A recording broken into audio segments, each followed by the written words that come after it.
New Hope TV, your encounter with God. ನಿಮ್ಮೆಲ್ಲರಿಗೂ ನಮ್ಮ ಕರ್ತನಾದ ಯೇಸು ಕ್ರಿಸ್ತನಿಂದ ಕೃಪೆಯು ತಂದೆಯಾದ ದೇವರಿಂದ ಶಾಂತಿಯು ಉಂಟಾಗಲಿ. ನಮ್ಮ ಧ್ಯಾನಕ್ಕಾಗಿ ಸಂತ ಲೂಕನು ಬರೆದ ಸುವಾರ್ತೆ 2ನೇ ಅಧ್ಯಾಯ 8ರಿಂದ ಕೆಲವು ವಚನಗಳನ್ನು ಓದುತ್ತೇನೆ. ಆ ಸೀಮೆಯಲ್ಲಿ ಕುರುಬರು ಹೊಲದಲ್ಲಿದ್ದುಕೊಂಡು ರಾತ್ರಿಯಲ್ಲಿ ತಮ್ಮ ಕುರಿ ಹಿಂಡನ್ನು ಕಾಯುತ್ತಿರಲಾಗಿ ಕರ್ತನ ದೂತನೊಬ್ಬನು ಬಂದು ಅವರ ಎದುರಿನಲ್ಲಿ ನಿಂತನು. 10ನೇ ವಚನ. ಆ ದೂತನು ಅವರಿಗೆ, ಹೆದರಬೇಡಿರಿ, ಕೇಳಿರಿ, ಜನರಿಗೆಲ್ಲ ಮಹಾ ಸಂತೋಷವನ್ನುಂಟು ಮಾಡುವ ಶುಭ ಸಮಾಚಾರವನ್ನು ನಿಮಗೆ ತಿಳಿಸುತ್ತೇನೆ. ಅದೇನೆಂದರೆ, ಈ ಹೊತ್ತು ನಿಮಗೋಸ್ಕರ ದಾವೀದನೂರಿನಲ್ಲಿ ಒಬ್ಬ ರಕ್ಷಕನು ಹುಟ್ಟಿದ್ದಾನೆ. ಆತನು ಕರ್ತನಾಗಿರುವ ಕ್ರಿಸ್ತನೇ. ಆತನು ನಿಮಗೆ ಗೊತ್ತಾಗುವುದಕ್ಕೆ ಗುರುತೇನೆಂದರೆ, ಬಟ್ಟೆಯಿಂದ ಸುತ್ತಿರುವ ಒಂದು ಕೂಸು ಗೋದಲಿಯಲ್ಲಿ ಮಲಗಿರುವುದನ್ನು ಕಾಣುವಿರಿ ಅಂದನು. ರಕ್ಷಕನ ಗುರುತುಗಳು, the science of the saviour. ಗುರುತು, ಚಿಹ್ನೆಗಳು ನಮ್ಮ ಬಾಳಿನಲ್ಲಿ ನಾವು ಉಪಯೋಗಿಸುವ ಅಗತ್ಯತೆಗಳಿವೆ ನಮಗೆ. ಕಾರಣ, ಗುರುತು ಮತ್ತು ಚಿಹ್ನೆಗಳೇ ನಮಗೆ ಮಾರ್ಗದರ್ಶನ ಮಾಡುವವು ಮತ್ತು ನಾವು ಅವುಗಳನ್ನು ಹೋಲಿಕೆ ಮಾಡುವಾಗ, ತಾರತಮ್ಯ ಮಾಡುವಾಗ ಅವುಗಳ ಅರ್ಥ ನಮಗೆ ಸ್ಪಷ್ಟ ಆಗ್ತದೆ. ಹೀಗಾಗಿ ಗುರುತುಗಳು ಅರ್ಥವನ್ನು ಸ್ಪಷ್ಟೀಕರಿಸ್ತವೆ. Signs in our lives are very commonly used and frequently depended upon, and they are important because signs and symbols are like signposts. Not only do they guide us to the place, but they also make clear the interpretation or the meaning of things, and we become clear when things are brilliant because of certain signs and symbols. ಈಗ ನಾವು ಓದಿದ ವಾಕ್ಯಗಳಲ್ಲಿ 2 ಗುರುತುಗಳಿವೆ. 12ನೇ ವಚನದಲ್ಲಿ ನಾವು ಓದಿದೆವು, ನಿಮಗೆ ಗೊತ್ತಾಗುವುದಕ್ಕೆ, ನಿಮಗೆ ತಿಳಿಯುವುದಕ್ಕೆ 2 ಗುರುತುಗಳು. ಮೊದಲನೇದು ಬಟ್ಟೆಯಿಂದ ಸುತ್ತಿರುವ ಒಂದು ಕೂಸು. 2ನೇದಾಗಿ ಗೋದಲಿಯಲ್ಲಿ ಮಲಗಿರುವುದನ್ನು ನೀವು ಕಾಣುವಿರಿ. In this verse, Luke 2:12, we read, and this will be a sign, a twofold sign for you. You will find a babe wrapped in swaddling clothes, sign number 1. 2, and lying in a manger, the second sign. ಮೊದಲನೇದಾಗಿ ಸುತ್ತಿರುವ ಬಟ್ಟೆ, ಸ್ವಾಡ್ಲಿಂಗ್ clothes. ಹಸು ಮಕ್ಕಳನ್ನು ಅಥವಾ ಹುಟ್ಟಿದ ಮಕ್ಕಳನ್ನು ಸಾಧಾರಣ ಬಟ್ಟೆಯಲ್ಲಿ ಮಾತ್ರವೇ ಸುತ್ತಿ ಇಡುವುದು ಸಹಜವಲ್ಲವೇ? ಇದರ ಸಂಕೇತ ಏನು? ಇದರ ಚಿಹ್ನೆ ಏನು? Newborn babes are generally wrapped in soft cloth and laid. What is the special sign about it? ಈ ಸಾಮಾನ್ಯವಾದದ್ದನ್ನೇ, ಬಹಳ ಸಾಧಾರಣವಾದದ್ದನ್ನೇ 12ನೇ ವಚನದಲ್ಲಿ ದೂತನು ಹೇಳ್ತಾನೆ, ನಿಮಗೆ ಗೊತ್ತಾಗುವುದಕ್ಕೆ, ನೀವು ತಿಳುಕೊಳ್ಳಲಿಕ್ಕೆ ಒಂದು ಗುರುತು. ಏನದು? ಬಟ್ಟೆ. ಬಟ್ಟೆಯಲ್ಲಿ ಸುತ್ತಿದ ಮಗು.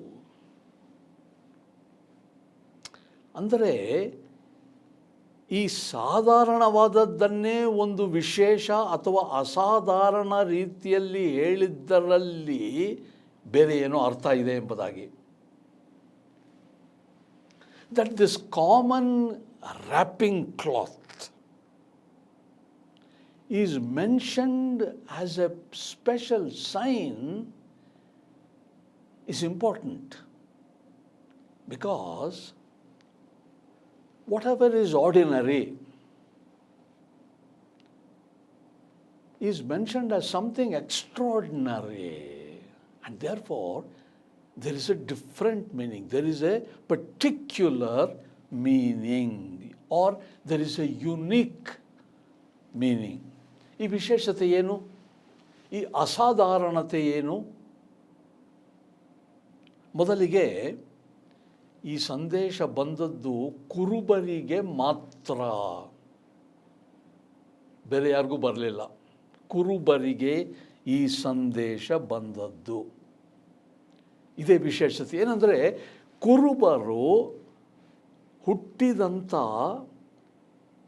ಕುರಿ ಮರಿಗಳನ್ನು ಬಟ್ಟೆಯಿಂದ ಸುತ್ತುತ್ತಿದ್ದರು, ಪ್ರತ್ಯೇಕವಾಗಿ ಕಾಲುಗಳನ್ನು. ಬಟ್ಟೆಯಿಂದ ಕುರಿ ಮರಿಗಳನ್ನು ಸುತ್ತಿ ಅವುಗಳನ್ನು ಒಂದು ಪ್ರತ್ಯೇಕ ಒಂದು ಗವಿಯಲ್ಲಿಯೋ ಏನೋ ಮೆತ್ತನೆಯ ಹುಲ್ಲಿನ ಮೇಲೆ ಇಡ್ತಾ ಇದ್ರು.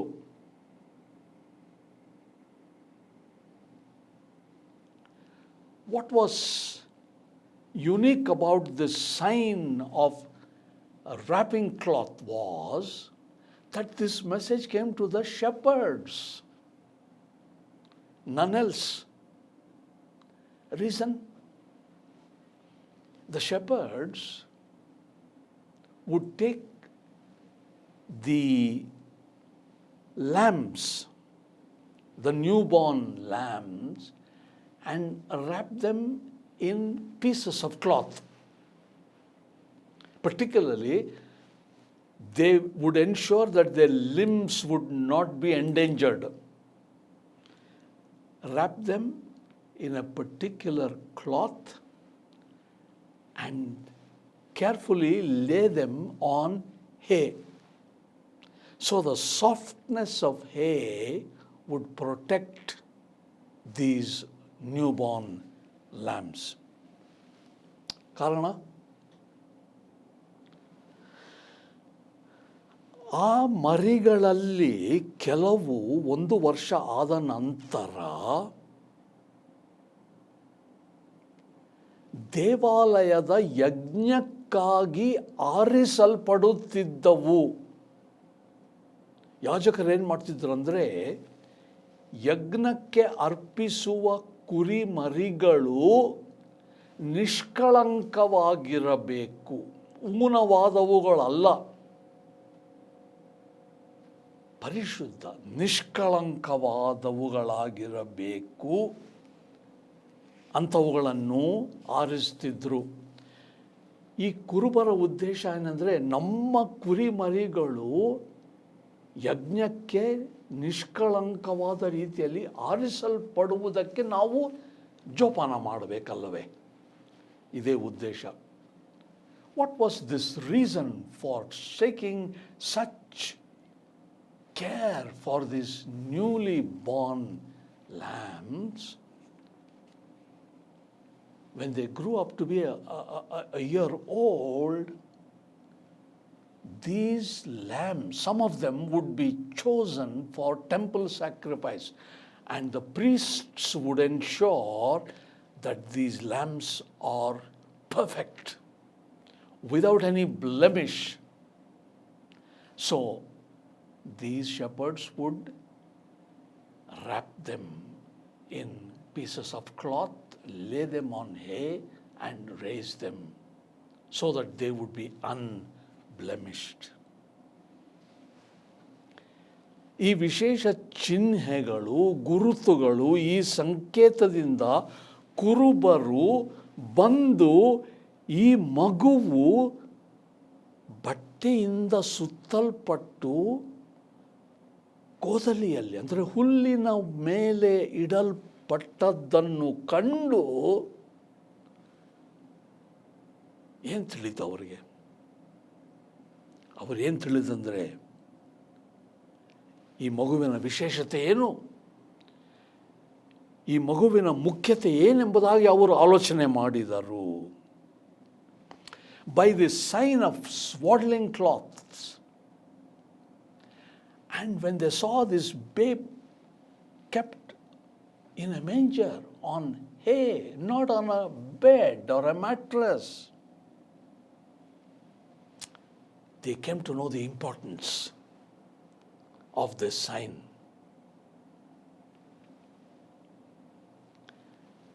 ಅವರು ಏನು ಕಂಡು ಹಿಡಿದ್ರು? ಇದು ದೇವರು ಯಜ್ಞಕ್ಕೆ ಪರಿಶುದ್ಧವಾದ ನಿಷ್ಕಳಂಕವಾದ ಯಜ್ಞವಾಗಿರುವುದಕ್ಕೆ ಸಿದ್ಧ ಮಾಡಿದ ಎಂಬುದಾಗಿ.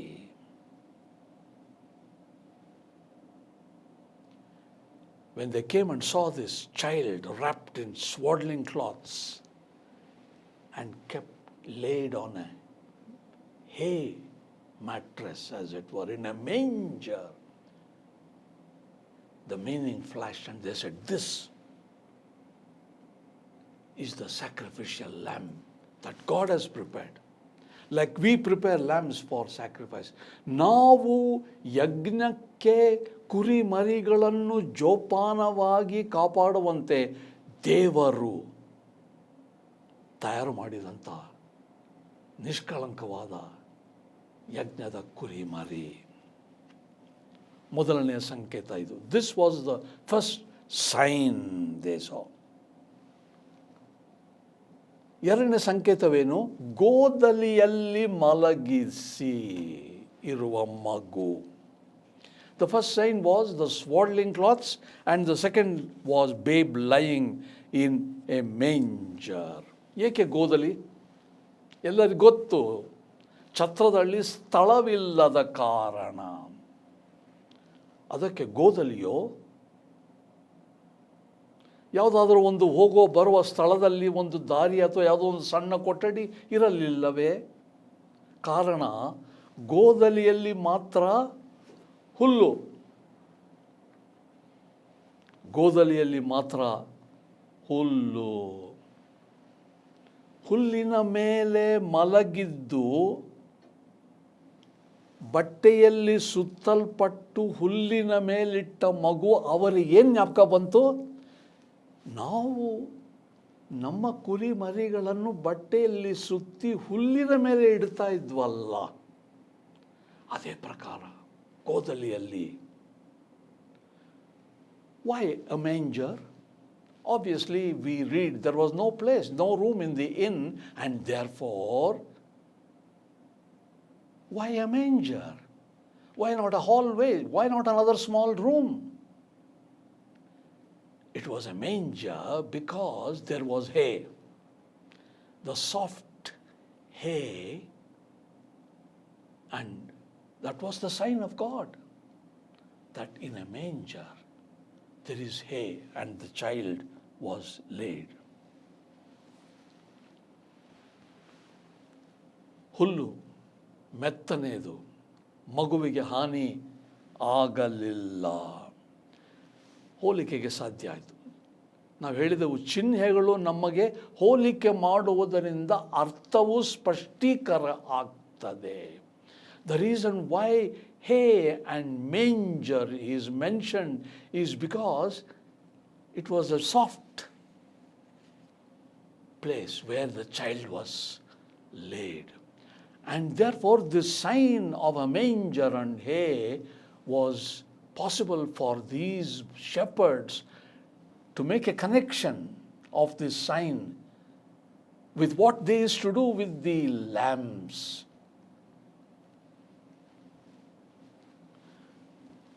ಅವರು ಹೇಗೆ ಇದೇ ದೇವರ ನಿಷ್ಕಳಂಕವಾದಂಥ ಕುರಿಮರಿ ಎಂಬುದಾಗಿ ತಿಳ್ಕೊಂಡ್ರೋ,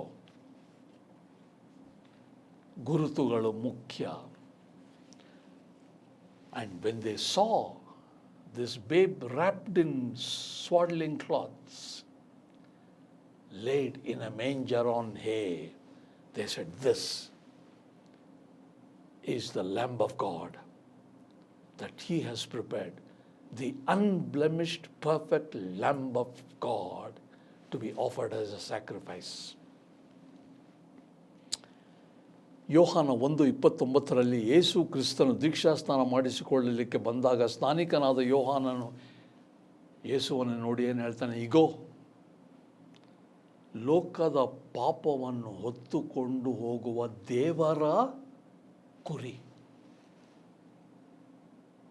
ಯೋಹಾನನು ಕಂಡ ಆ ಚಿಹ್ನೆಯನ್ನು.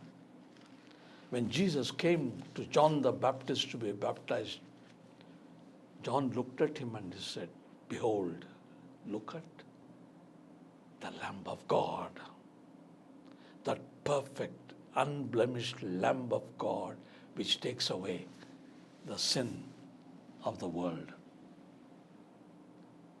ಯೇಸು ಕ್ರಿಸ್ತನು ನಿಮ್ಮ ಮತ್ತು ನನ್ನ ಪಾಪದ ಪರಿಹಾರಕ್ಕಾಗಿ ಪರಿಶುದ್ಧವಾದ ನಿಷ್ಕಳಂಕವಾದ ಯಜ್ಞದ ಕುರಿಮರಿಯಾಗಿ ಈ ಲೋಕಕ್ಕೆ ಕಳುಹಿಸಲ್ಪಟ್ಟನು.